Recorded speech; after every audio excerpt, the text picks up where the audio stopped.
Yes! Saturday, weekly sync. Leah, that top is the cutest thing I've seen in my life, and I love it. You guys did amazing this week. I can't even, it was so good. It's like, I mean, I'll go over this stuff in my retro too, because you guys have just blown me away. You're doing incredible work.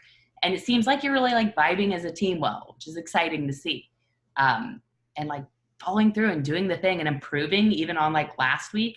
How like last week I was like, let's get these PRs in faster. And like the issues get a little bit harder as we go on. And despite the fact that the issue got a little bit harder, you all did amazing. And I had the PRs in like totally on time with plenty of time for a whole feedback round. So excellent job. I know there was the protected routes thing that I got tagged in just a little bit ago. Haven't had a chance to look, but I'm happy to see when you demo it. And we'll get that merged at the end of the meeting or sometime today. Last week, after this meeting, we got on and did kind of like a pair programming sesh to work through some merge conflicts. So if you are involved in the merge conflicts this week and you're having some trouble, you can ping us mentors, we'll jump in and help. Or if you want to ping your friends who did it last week, they might be able to help too. But we'll get it worked out and we'll get it all merged together. If nobody has any thoughts, I'll hand it over to Scott to run demos. All right. Good. All right. Let's see it. So which team wants to run demos first?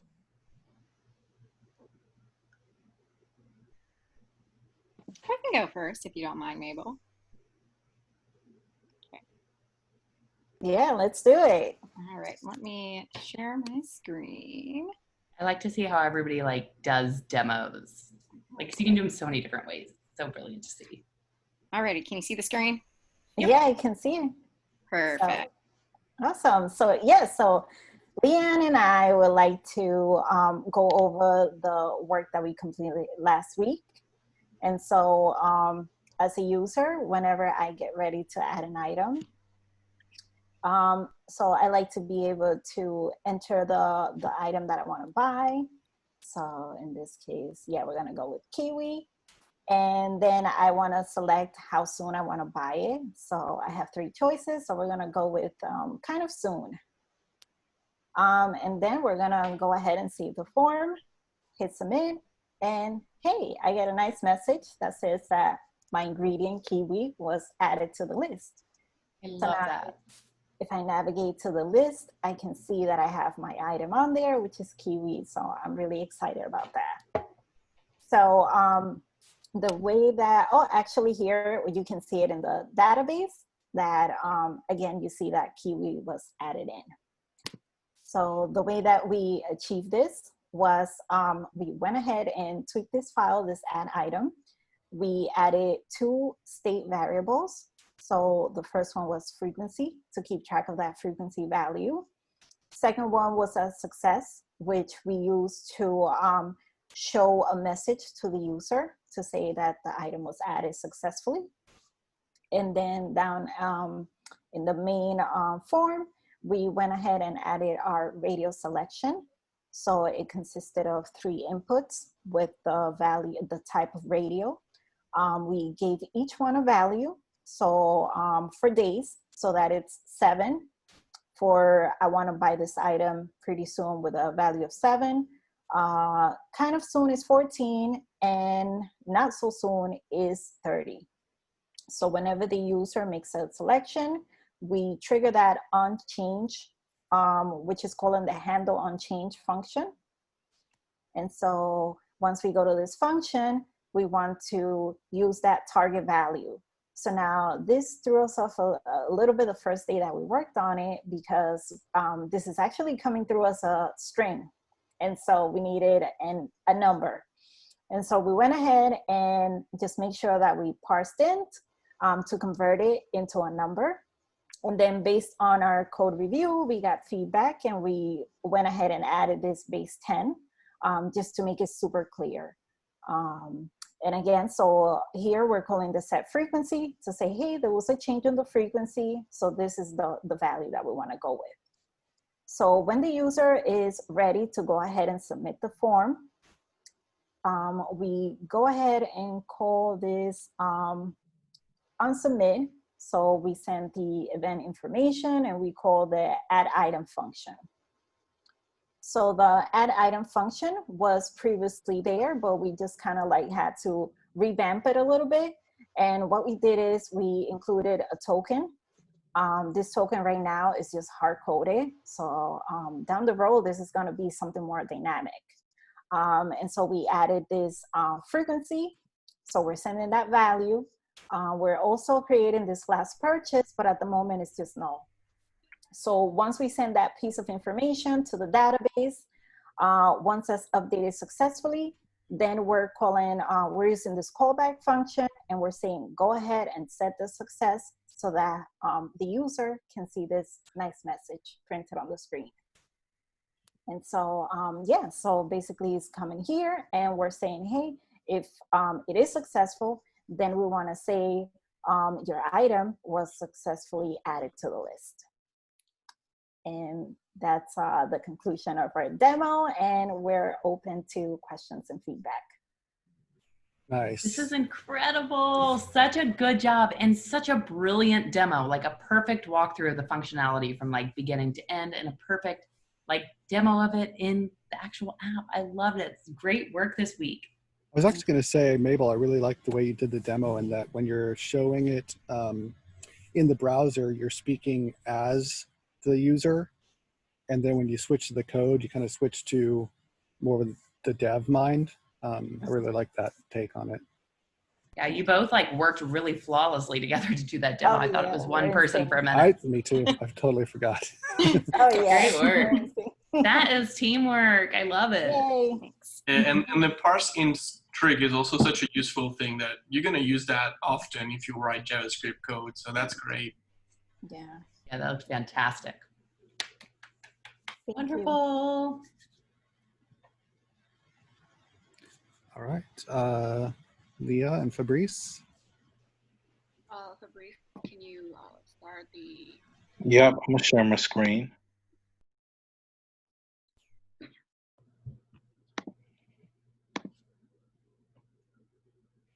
You want me to start in the browser first or on the code side first, Leah? Start from the browser first. Okay. So this is our new homepage, and right now the user is not logged in yet, and we can see from the local storage the token is not set. And when we click on the create a new list button, a new token is set in the local storage. And when we delete the token and refresh the page, the user is redirected to the home page. So this is a basic user authentication that we implemented. I think the meat of this story is the welcome component, where we essentially do the login process.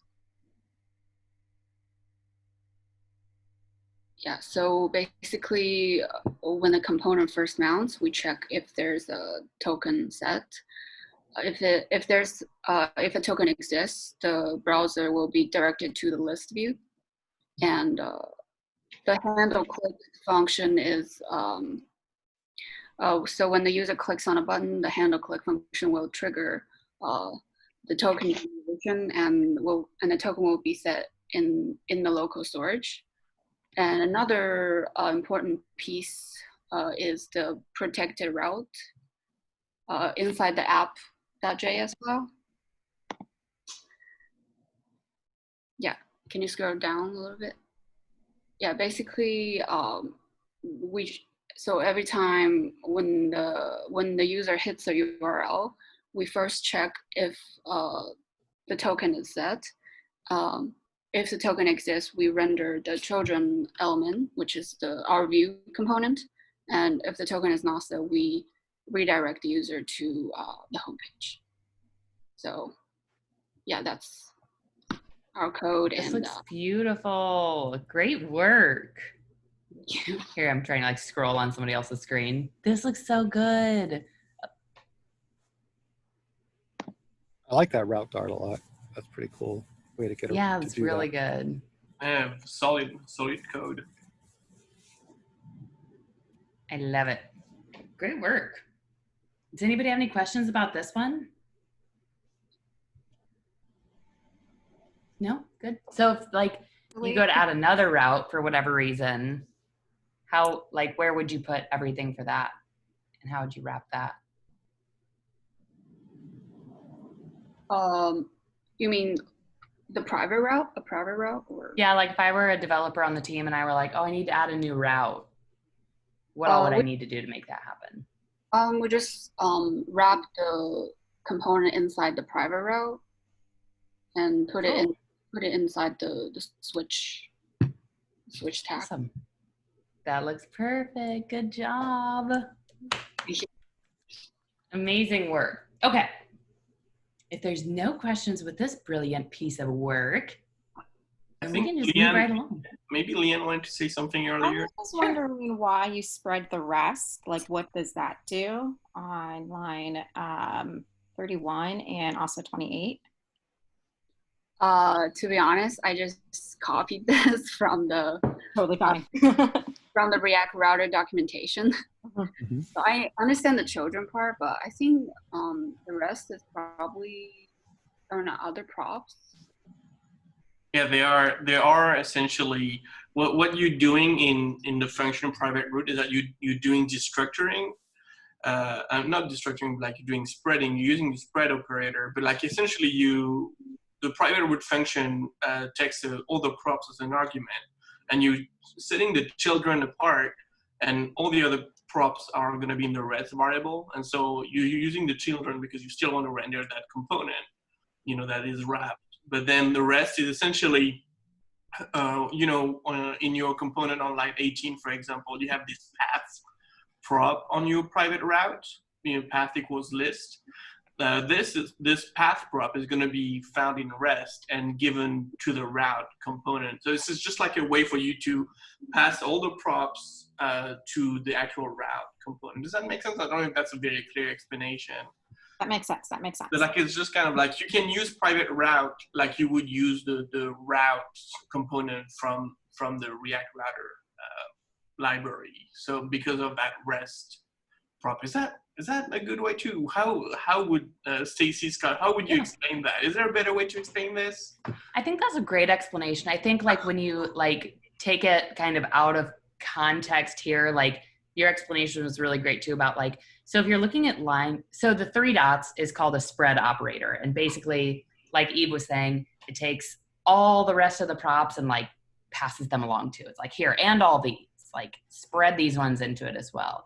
And so on line 28, if you had private route with the parentheses and you just said props in there, it's going to pass them all. But then in that case, on line, 34, wherever you want to use the props, you'd have to do props dot and then pluck out exactly what you wanted to get from it, which can be kind of a drag. So instead, you can destructure them in line 28 by wrapping them in curly braces and plucking out exactly what you want to pluck out. And so in these props, in all these props, we want to pluck out children because we know we're going to use that explicitly. And if we didn't pluck anything else out, we wouldn't really be able to get to it. So we need to say like, oh, well, we also want to pluck out the rest of them, but I don't need to call them like by name explicitly. I just want to pass them all. Like everything else that's left will just be called rest. So yeah, using the spread operator to destructure the rest of the props into a nice little baggie that you can pass along to wherever you need it. Yeah. Props can be kind of a little challenging to understand. But one thing too, like, which I really want to get, like, Eve, we should get like a dev or a tech talk going on this. I would love to do a tech talk on how to use the React dev tools to like look at props and stuff. So you can see like how they're being passed around. That's a great idea. I'm going to write that down somewhere. Yes, it's like, that's what for me solidified how props worked and what they were doing was when I could actually see them. Because like in the code, you like, depending on how you have your IDs set up and stuff, you can like sometimes access what the props would be. But when you can actually see them right there in your app, like, oh, at this point, these are all the props. This makes so much more sense. Like right here, it's a little unclear, fuzzy, why children is specifically the components you're passing into the route versus that attribute. So it's sort of like, what's going on there? How does it know that it's under children versus rest? And I guess that's kind of a convention with React. So essentially, when you write your component, if you look at line 18, private routes, what's in between the private route opening tag and the closing tag, which is, that add item component, for example, on 922, this is going to be what's considered children. And so the children prop is going to be this add item component. So it's just a way to, it's like private route becomes like this wrapper component, or like container component of add item. But yeah, go ahead, Stacie. I like to equate all these things to like human things. Like I was like, when you bag up your little prop and pass it along. Anyway, but one thing that I like to think with like children is it's like the parent component's like giving it a hug, like it's wrapping up all its children, it's hugging its children. So you can see all its children being hugged inside of it. And it's like, I'm a component, I'm the parent component, and I'm hugging these children, and these children are like the other components and stuff. So those are your little baby children. And it really ties into the whole, like, the DOM and React components being like this tree structure where you have the parent and all the children, and this children prop is like this. It's a part of that whole paradigm of like you've got siblings too. You got lots of different family words about components that you can. Yeah, it's interesting. It's hard to wrap your mind around, but I feel like once you can see it in the browser, like with the dev tools, it's like, oh, okay, this makes more sense than it did before. At least Absolutely. It did. Absolutely, yeah. Anyway, any other questions about this one? Or you guys, I mean, you all did an amazing job with this. This is fantastic. That was a great job. Smooth demos. You can stop your screen share whenever you are ready. And I will get into my screen share. Okay, so before I screen share though, are you ready for your first retros at Collab Lab? This is like, retros are my favorite because they're the perfect time to like spread the love and talk about what's going really well and talk about like what everybody's strengths are and how you feel like things are being successful. But it's also a good time to be transparent and like think about ways that our team can be better and like more efficient and work more closely together and build better things together. So when you're in there like writing out your cards, if you've already done it, great. In 2 weeks, we're going to do this exact same thing again. So try and be like taking notes from here on out over the next 2 weeks so that you can have like a really well-rounded retro about like what had happened over the 2 weeks. But it's a beautiful time to just be transparent and honest because it's your team as much as it's my team, as much as it's everybody else's team. And the only way that we can grow and get better is if we're honest about it and we talk about it and we set goals through our action items. So don't be shy, be kind and transparent, and we will grow and we will spread the love. So let me share my screen real quick. Let's do this one, share. Why do I have so many things pulled up here and none of the right things? Oh my gosh. You know the answer to that. We know the answer to this question, then we ask it to ourselves. Let's see. I was like, I swear I had everything pulled up that I needed, and it's probably hiding somewhere on a tab that I can't see. But let me pull it up. All right, here we go. I already got it. So here we go. Okay, screen share. I swear I'll get this, y'all.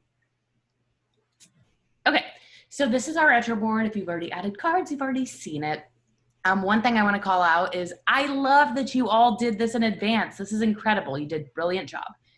Appreciate you. I think it gives you a lot of peace of mind to do it in advance. But if for some reason you don't have time to do it in advance, that's okay. We're always going to take 7 to 10 minutes to do it right now anyway. If you've already added them and you want to add more, you can. We like to say to keep it around 3 things, else these could get really long. Although we like flew through those demos because you're all incredibly buttoned out. So great job. So what we'll do is we'll take the next 7 minutes, since so many of you already added, to add cards or refine cards if we think of other things. You can add them individually like this, and we'll just go by the name, or you can add them like in bullet points to keep all of them together if that's easier for you. And then when the 7 minutes is up, we will get back together and we will talk through them, and you'll get to kind of like read through the card that you wrote and like elaborate a little bit if you want, or just read it as is so that we can hear your beautiful voice say it.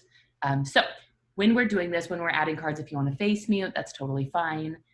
If you don't care, you don't have to. And I will give you a 1 minute warning before we come back, and we will do the thing. Sound good? Okay, ready, set, go.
We have about 1 minute left, and it looks like almost everybody has reported being done, but we'll give it a minute or until the last done comes in.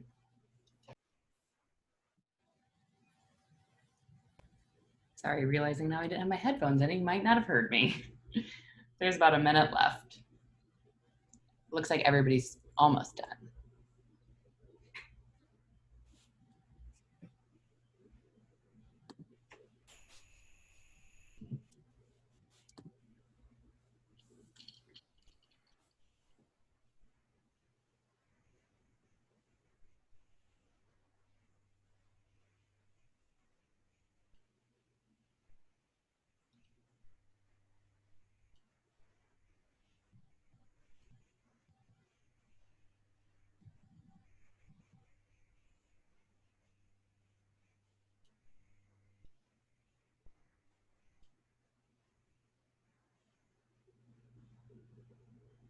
Of course, I can't see the chat now. Oh, Zoom.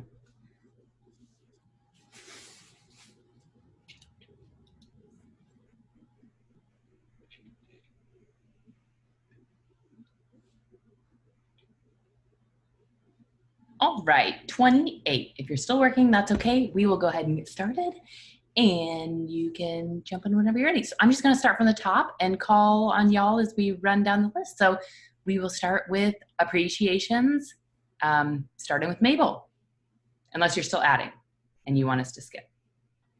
No, I am Good. done. Okay. All right, let's hear them. So which one? Okay, so the top one. Okay, so just do one at a time or just go through all of mine? You can just go through all yours. That's fine. Okay, so appreciation and shout outs. I added that I really enjoy Fabrice's reviews, and I definitely look forward to working together. So I believe in the upcoming week. The second one is I really enjoy collaborating with Leah. So remote programming was definitely a new experience for both of us, and I think that we were able to coordinate and make it happen. So that was super cool. So it made the whole process a lot easier. And another one is that I really like that Leanne speaks up whenever something's not clear. So many times there are things that I just don't understand too well, and I feel shy, or maybe I feel like, you know, I don't want people to know that I don't know. And so that's definitely something that I will pick up from Leanne and just make sure to always speak up, because there may be other people that have the same questions. So I love that. That is really good sentiment to share. Thank you for that, Mabel. Okay, Eve.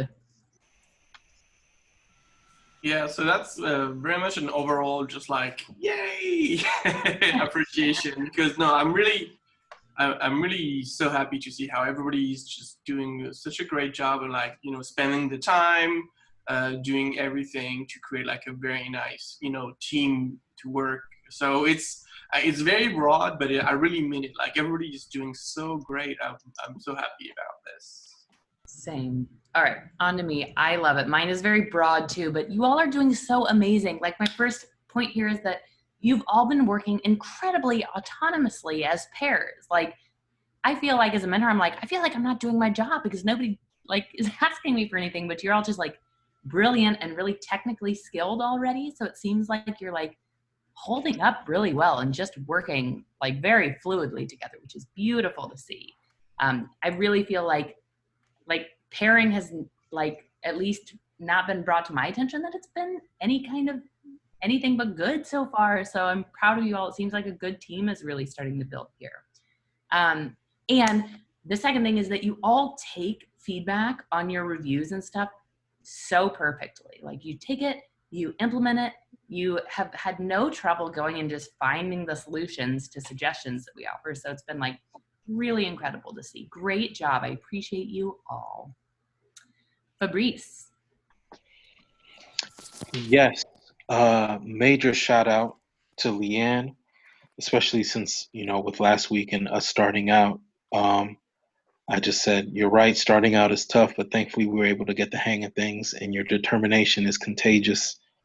Not that we were, you know, discouraged to the point of actually wanting to quit, but I would say definitely for sure Leanne did not falter, even when we didn't know what we were essentially doing in the beginning with, Firebase and React, Firestore and whatnot.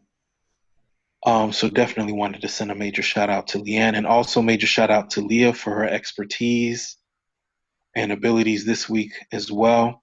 We're actually both in Michigan, and I really appreciate Leah for just some tips she offered. She also mentioned that, well, I guess maybe once things open back up again, but there's some meetups in town here in Michigan that she mentioned that I've definitely gotten a chance to take a look at, and hopefully when things get back to normal, I'll be able to take a look at them and check them out. But I just definitely want to express that to Leah for sure. And this last one. Oh, and last one, to all the mentors, everybody being patient with our questions, especially when I'm sure to you all the answer seems obvious, but to us it's not. And just thanks again for fostering and creating an atmosphere where, the questions are welcomed and there's no dumb question. Yes, you all had brilliant questions. They are not obvious things. So thank you for always asking and just being forward, like Fabrice was saying about just ask. You just have to ask sometimes. We're totally here for you. So Leah. First of all, I really want to thank Fabrice for working with me this week. I learned and tried a lot of new things, like used history and used effect hooks, the React routers, the redirect, the private routes, all that new stuff. I never done those things before, so I really appreciate your collaboration, and I really find you inspirational, juggling between jobs, self-studying, and kids. And yeah, and also thank you to Leanne, Mabel, and all of the mentors for the reviews and feedbacks. Especially Leanne, who really pointed out a really critical part of the authentication.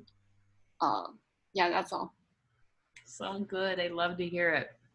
All right, Scott. So it's pretty simple. Also, it's broad, but I'm really impressed with how much your solutions are practical and simple. That's not easy to do. It's really easy to overcomplicate things. You guys are going, it seems like, just considering how fast you're working, it seems like you're immediately just going to simple, done. Totally agree with that. It's been beautiful. Mabel. Yeah, so pretty much a little bit of the same, that I really enjoy the group, and I like the dynamics of the group, that we're here to learn, definitely open for feedback. And also I have found the mentors to be super helpful. So I really enjoy that. I'm glad to hear it. Leanne. All right, so first shout out to Leah. I feel like you're always quick with PR approvals, and you always leave really good feedback in the code review. We haven't worked together yet, but I'm super excited to work together coming up. So shout out to you. And then also shout out to Scott, because you really helped Fabrice and I last week when we just did not understand React Firestore. And so just answering all those questions, wait, what did I do? What are we doing? So really helping us along with that. And then also shout out to Fabrice, who, like you mentioned, the first week is always the tough one. It's just trying to figure out exactly what to do. And then also being very flexible with my changing schedule and being able to push back when we were meeting, and being very helpful with that. And then also shout out to Mabel this week. I feel like you knew exactly what we needed to do. You just were like, let's do it. Bam, bam, bam. And then when we had that problem with our checked attribute, you were able to figure it out. You were like, oh, we have to parse in. So that was a great catch, and you're a rock star. Yeah. And then also shout out to all the mentors last week who helped with the rebase and helping with the merge conflicts, because I felt like I was very terrified I was going to break something and ruin the whole code. And you guys just kept me calm and collected. So you're all the best. That's it. Those were beautiful appreciations and shout outs. Thank you all for saying such wonderful things. This has been incredible. So with that, let's jump over to what went well and we should keep doing. We'll start with Eve. Absolutely. So you already kind of touched on that in the appreciations part, Stacie, but like you talked about how PRs, like there's so much like great like feedback, and also like the implementation of that feedback. It's the folks like just keep doing that, of like, you know, being part of that conversation and making things happen. You know, I've seen great suggestions of like, oh, maybe you can do this, and things being implemented, even if they go beyond like acceptance criteria. This is more than you can ask for. So that's really great. Totally. I love it. Okay. Like Scott mentioned in the appreciations, the code is so clean. You're writing very simple solutions to these problems, and it's beautiful to see. I love it. I feel like you are all doing a really great job collaborating together to make sure the issues get done. So keep up the good work there. It seems like whatever ways you're, you know, like planning your pairing sessions and getting your pairing sessions taken care of are working out really well. So do what you're doing because it's working good. The PRs are coming in on time, which is incredible. Like I mentioned, issues will start getting harder. So as those keep getting harder, keep trying to get these up early so that we can go through these feedback cycles. Oh, and the demos are so amazing and so buttoned up. And it's like watching it is like watching this like beautiful product demo, and it's just smooth and informative, and like I love how you are all working so fluidly, like as a pair. Like I was saying before, like where one of you will screen share, the other one talks, and you can't tell there's two people doing it. That is incredible, and that is amazing teamwork. So keep doing those things. You're doing incredible. Leah. I just want to thank the mentors again for taking out your time and providing very detailed and encouraging comments. They really cleared a lot of blockers for me. So thanks again. Yeah. So yeah, reiterating, getting your PRs in time. You guys are getting that done really early, which is helpful because you guys have a lot going on. It's hard to reschedule time or schedule more time to fix issues. So having that extra lead because you're getting them in early is going to be really helpful. So good. Mabel. Sure. So I really like that the mentors are available and ready to help, but you guys always empower us to find a solution.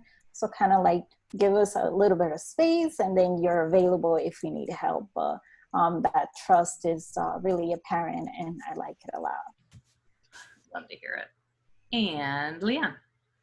Yeah, touching on what Mabel said, very similar. The mentors, you're always willing to help us and not just give us the direct answer, but more so guide us to that answer, so we can figure it out ourselves and really problem solve and build that ability up. And then also that no matter what time of day I feel like, I can always ping somebody on Slack and I will always get a response really quickly. So I really appreciate that as well. And you guys are doing that greatly. Excellent. Thank you all for all these things that are going well. They all seem like things that are coming pretty naturally to you all. So I say let's keep doing those things, but I can't imagine a world in which you wouldn't keep doing those things. You're doing it so amazing. So great job. Let's jump into one of my favorite parts of retros, because we can get so much value out of it. The what could have gone better or what could help us improve. So let's grow, let's figure out some things. And as we're going through here, what I'll do is if I see something, and if you guys see something that you think is really important, we'll drag it over into action items and make sure we continue taking action on that thing. So, oh, it looks like I'm first. Okay. So when we're doing, when our PRs are ready for review, you all have been doing a great job of tagging everybody in so they can go review it.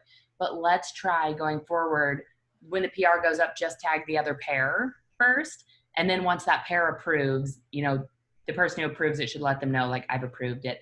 And then tag in the mentors. Cause like, I feel like I've jumped in a few times, like as soon as I got tagged, and then like, oh, I don't want to like review before everybody else gets the chance to, cause I don't want to like take that steam away from looking at a PR with fresh eyes. So We'll just be more like explicit when we're tagging. But you all have been doing a great job of actually tagging so that we all know the PRs are up and where things stand. So that's been incredible. And then, I'd love to see more collaboration in the open, just so that like we can all know like what struggles you're facing and what things you're learning. So if you're probably doing a lot of pair programming where you're just talking like this, but if you are working independently or you're investigating things independently, or if you're on a pair programming session and you find an article or a resource together, just shoot that into the channel. Like, this is something that helped us with issue number, whatever, because there's a chance that the other pair will be working with the code that you wrote and they might be interested in learning more about that thing, whatever it might be too. So just try and like stick in the public channel as much as you can, so that we can all see what's good, what's happening, and who's learning what. So, okay, Leah. Yeah, just want to say some of the features like the private out feature, they didn't come up until the review part. So I feel, looking back, I feel like this is a pretty like important feature, and they should be defined in the acceptance criteria beforehand. Awesome. Yeah. No worries. Yes, that's beautiful. Like, that's perfect feedback, and I love to hear it. What I'm going to do is, after we get off this call, I'm going to start a Slack thread about the acceptance criteria. And if you could like drop in that thread like your ideas about what was unclear and maybe what could have made it more clear, then we can like go kind of refine those for all the future collabs, because I love to hear that. We like try and keep them like a little vague so that you have room to explore and make the app your own and problem solve without being like explicitly told. But we of course don't want to make it harder than it has to be. So if you have ideas about how to make it better, we totally want to implement those. So thank you for that. Scott. So one thing and this might just be a matter of me getting clear on what's going on, but I felt like we could, as mentors, could coordinate our work on code reviews better. Just like who's doing what and when, just to take advantage, because they are getting their PRs in really early. And I kind of want to be able to take advantage of that, so we get our reviews done, so that they have more time to get stuff Totally. in. I don't know if there's a way that we can do that. Yeah, do you have any ideas about how that would look like really good? Like how you would love to see that? Just like Slack messages or commenting on the... Yeah, Slack messages, like saying I'll grab this one, or Okay. yeah, because it seems like sometimes all three of us will get tagged on a PR, sometimes one of us, depending on who replied. So yeah, just kind of... Yeah, we can totally be more explicit. And just so that everybody is clear, like tag us all, that's like fine. We'll like it, only one of us needs to approve it, but we totally all want to see it and offer feedback and stuff. So I do like that idea though of like, when we're tagged in for review, just go ahead and tag us all, and we can all keep each other updated on like, you know, because like usually I'll be momming and I'll be like, I can get to this at 8 o'clock tonight or whatever. But we'll try and just be more like communicative on that so that we all know when to expect everybody. I love that. I feel like all of these are going to go into the action item column. Okay, and then Leanne. Yeah, so just clear instructions on the accepted criteria. I know for this past week, we had the wireframe, and so we were looking at that, and it had the success message, but in the acceptance criteria, it didn't have that. And, you know, that was kind of a big part of our app. And so just having that in would be nice. So yeah, just a little bit more clarification on that. But I love that one too. I love all the feedback. Like, if you ever have any feedback on the wireframes and how they helped you or how they hindered you, we totally want to hear that, because this is the first time we've ever used these wireframes. And I love the idea of having them, but if they're going to be like counterproductive in any way or like confusing, then we for sure want to like fix that up. So for Leanne, for yours too, just in that thread, if you could detail that so that we can go back and review those, that would be incredible. Okay, so I had a question about that. Yeah, sure. So you're right, Leanne, in that the wireframes have a lot of information going on, and that they actually say, you know, like, this isn't all for this one ticket.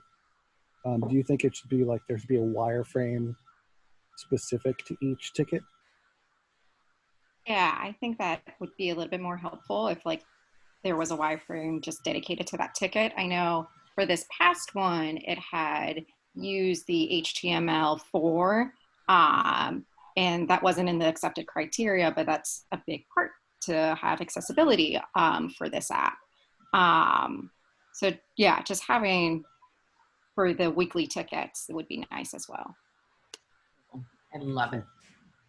Any other questions? Any other thoughts on some of these action items or the retro at large? I'm going to stop my screen share so that we can see your faces. How did retro go? How did that feel? Feel okay? Cool. You all did amazing for your first retro, and I loved it. Like I was saying before, it's like sometimes, like I'm totally guilty of this, waiting till the last minute to write down my retro thoughts, and I'm like, what happened last week? What was last week? What day is today? And like, I don't get like a good, well-rounded idea of what happened over the last 2 weeks because I didn't take notes. So I strongly encourage you all to take notes starting like right now with your pairs. With like the things to improve, it can be like tiny things. It can be things that you don't have an answer for. It can just be like, I would love for this to be a little smoother, but I have no idea how to do it. Just a time for us to kind of all brainstorm together and see what we could do to work more fluidly as a team. If there's something like, if you have like feedback for yourself, for example, where you're like, I need to time block better or be more, you know, like you can put stuff for yourself in there. You can put stuff for like, you know, mentors. Like I'd like it if you would do X, Y, Z. It's like, be open. We're all receptive to feedback here. You all have shown that you're incredibly receptive to feedback. So that is brilliant. And we want to hear it and we want to grow. So I'll put that thread in Slack. We can talk about the ACs. We will more intentionally tag people for PRs and communicate over like which mentor is going to look at them. And of course, all the mentors can look at them. It's fantastic. And we'll work on improving those over the next 2 weeks. So hopefully when we meet for retros, those will be good things and we'll be moving on to like how else we can improve. So with that, oh, one last thing for me before I turn it over to Eve for next week's issues. I will be in charge of office hours for this coming week.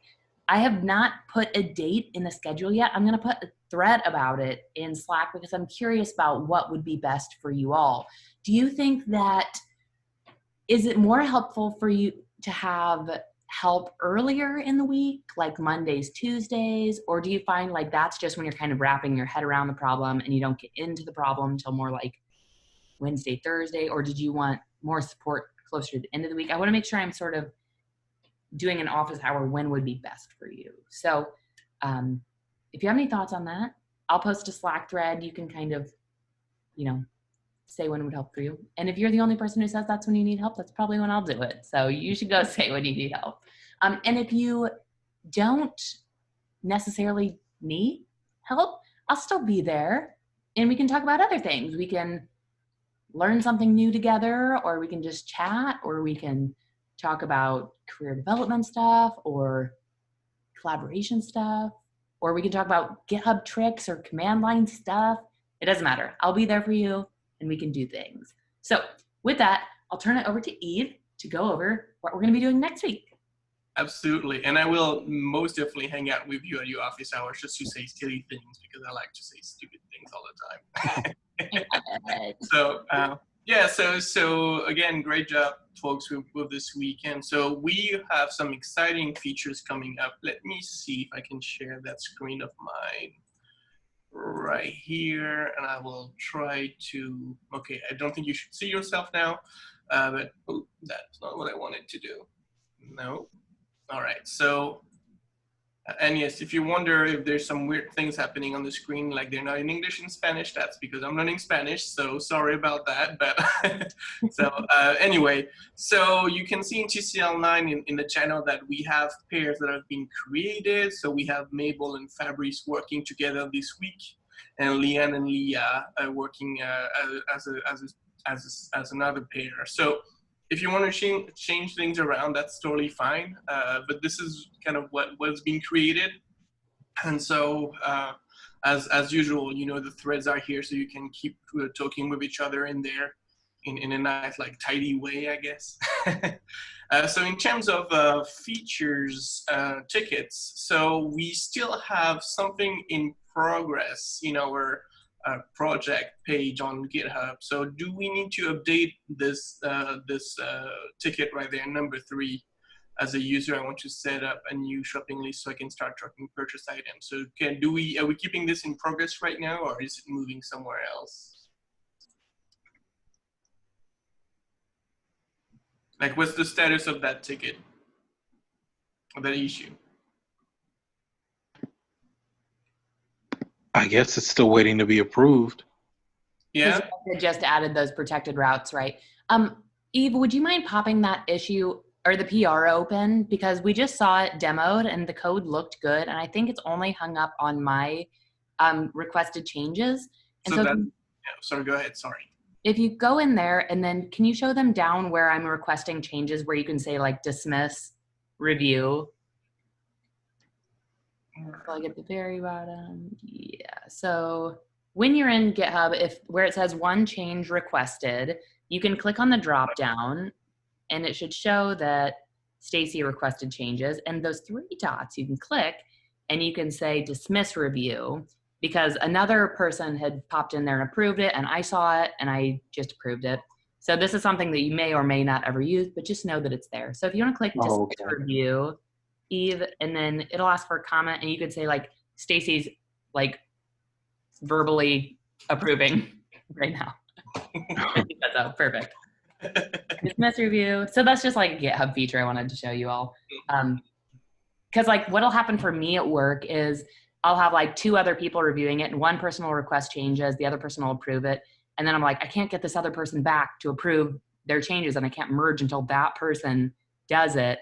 And it's like, all right, I can't like wait for you any longer. I'm going to dismiss your review and move on. Yeah. Something like that. Okay. I didn't even know that was a thing, actually. That's great. Thanks. Yeah. So I think we can move that one over now in the Kanban board to like right before merging. So like mentor approval.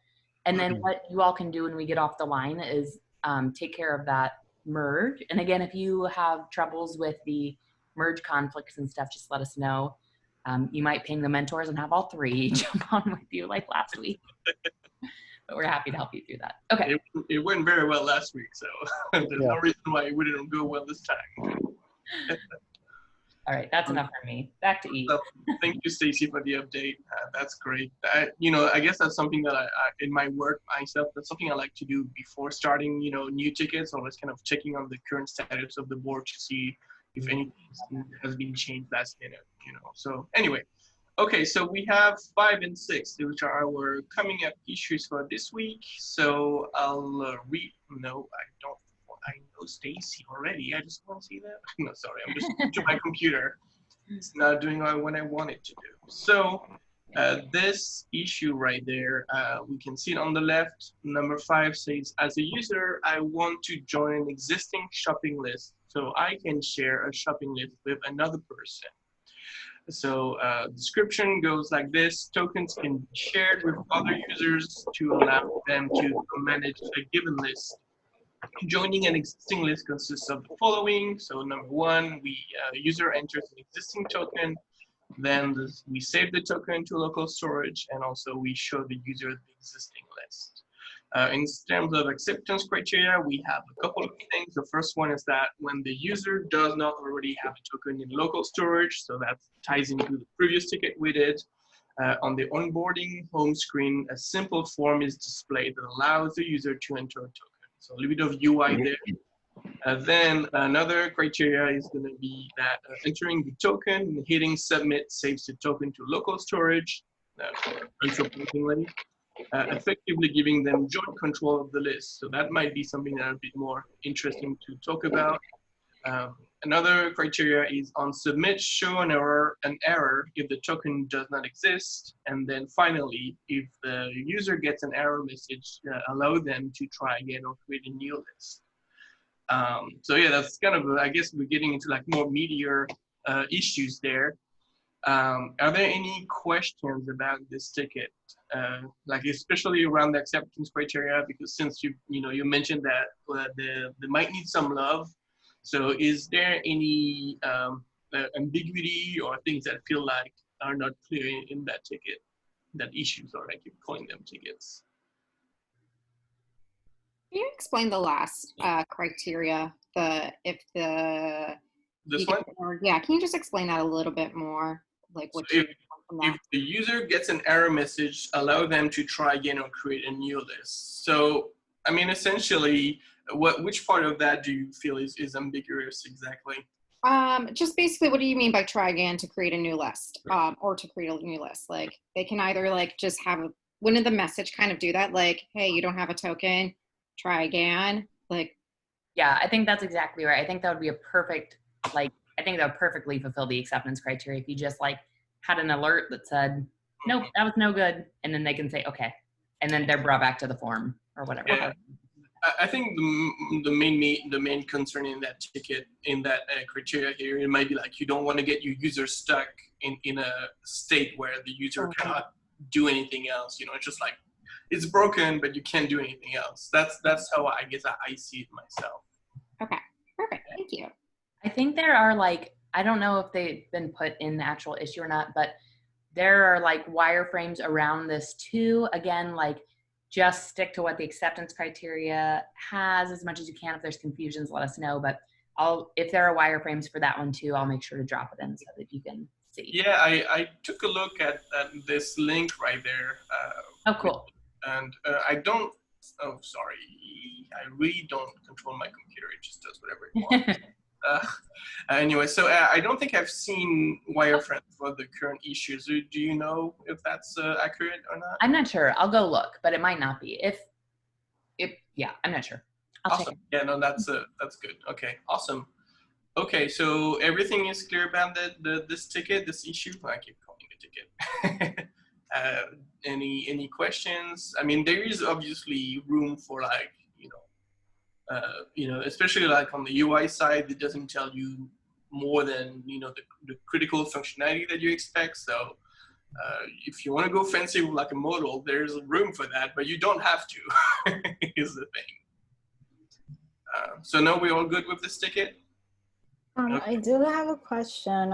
So on the first one, so when the user does not already have a token in local storage,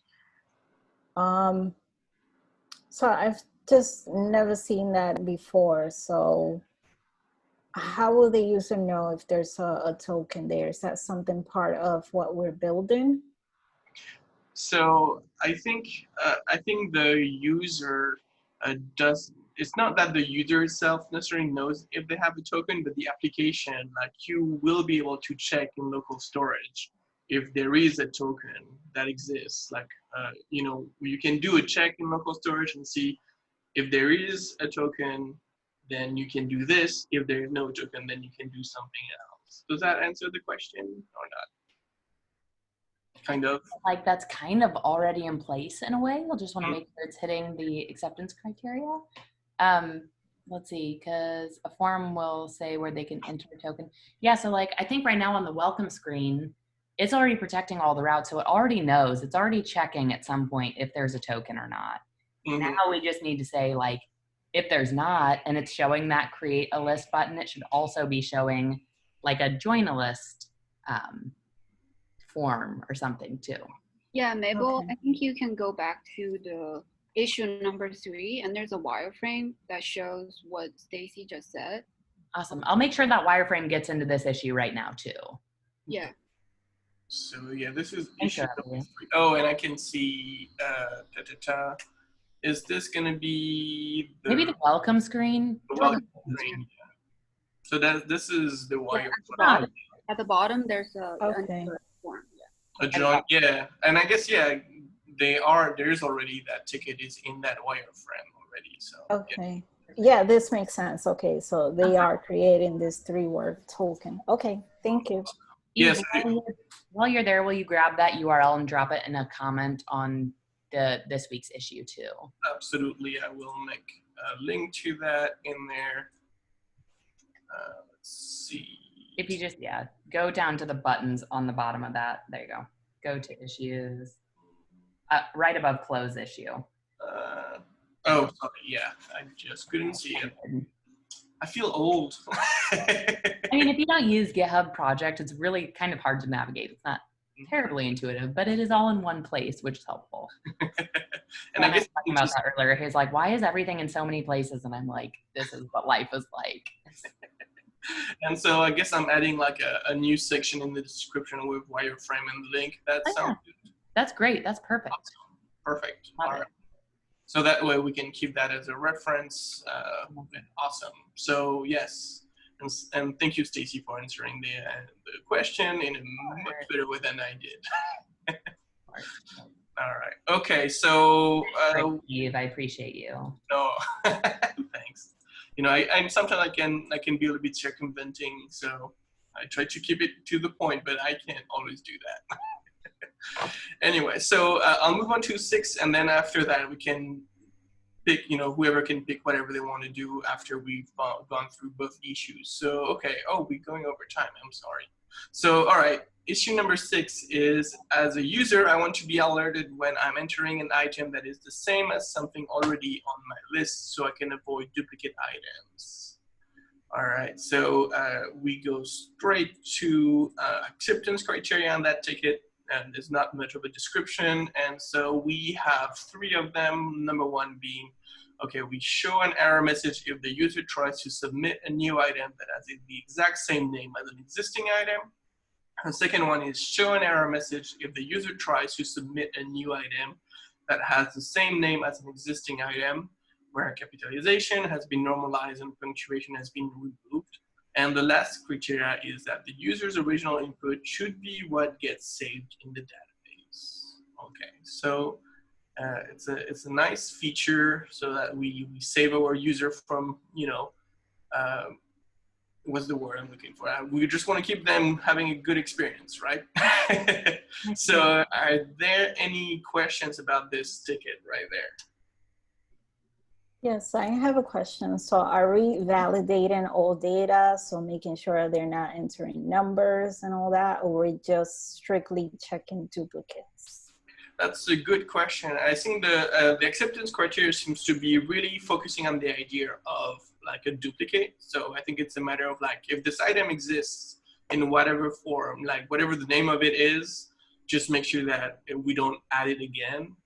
But I don't think there's anything specific about characters, numbers, special characters, or anything like that. Is that right, Stacie? Yeah, I'm just reading back through it. Show an error message if the user tries to submit a new item that has the same name as an existing item where capitalization has been normalized and punctuation has been removed. Yeah, so I don't think numbers are involved here. I think like numbers are fine. Like if you're gonna buy, I don't know, what's a food with number in it? I don't know. Anyway, but like I don't know, 4 Logo or something. Do they even sell those anymore? Or are those illegal now?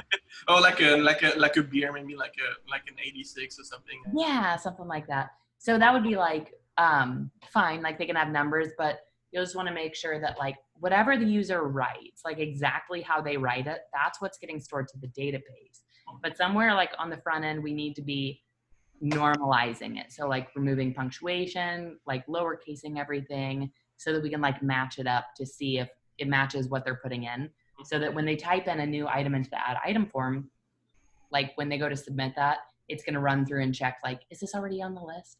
And I will give you a tip here that you might want to look into using the React context hook during this. Okay. So is this going to be taken care of like at a later point? Like, because I understand like maybe I can say I want to buy 10 apples and I'll put 10 and then space apples. But what if I just don't know how to use this form and I just type 1, 2, 3, 4? Mm-hmm. So is that okay at the moment? I think so. Like I've never seen the app used for like using numbers of things, so that's like an interesting edge case that I haven't ever thought through. Mm-hmm. I think like at this point, let's just assume that users aren't going to be putting like numbers of items. Like instead they would just write apples. Like I need to get apples. Okay, thank you.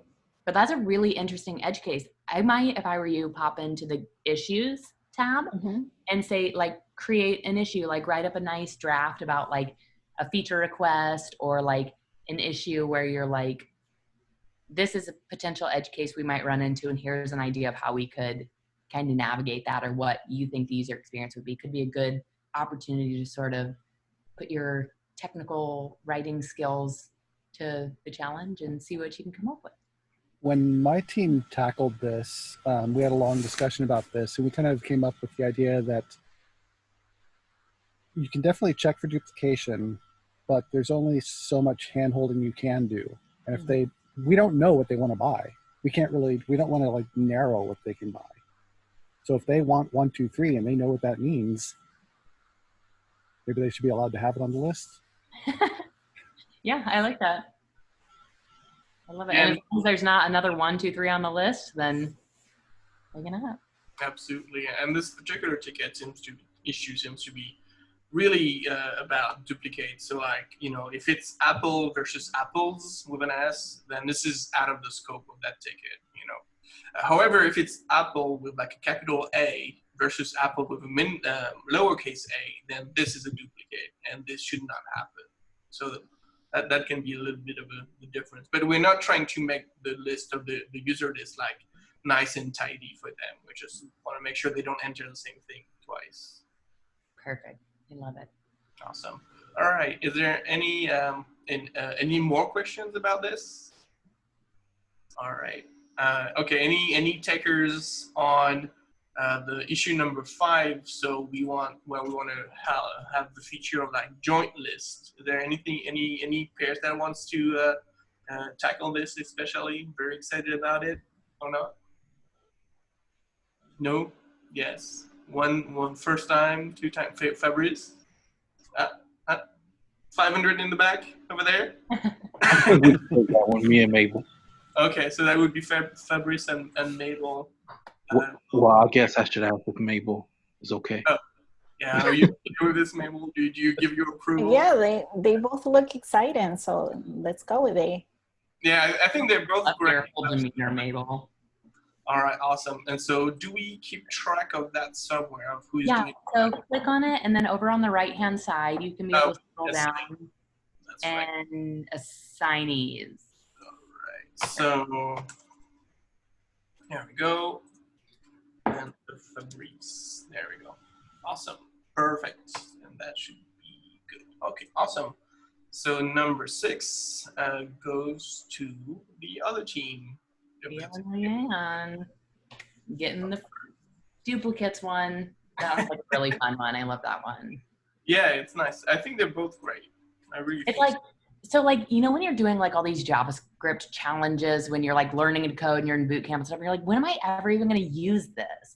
This is like a good example of when you're like, for me, I was like, why am I doing these stupid like code challenges?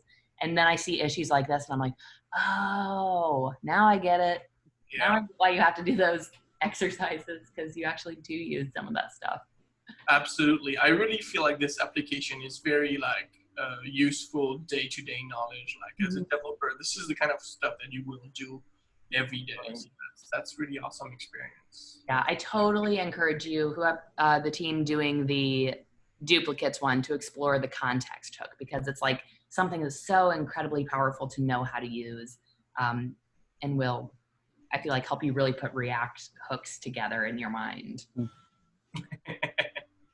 Nice. All right. So we're clear on issues, so I give it back to Stacie then. All right, awesome. So, great job. Amazing demos, beautiful retros. We know who's doing what next week. We might not have questions yet, but we will have questions, I'm sure, at some point. And if you do, we are totally, totally here for you.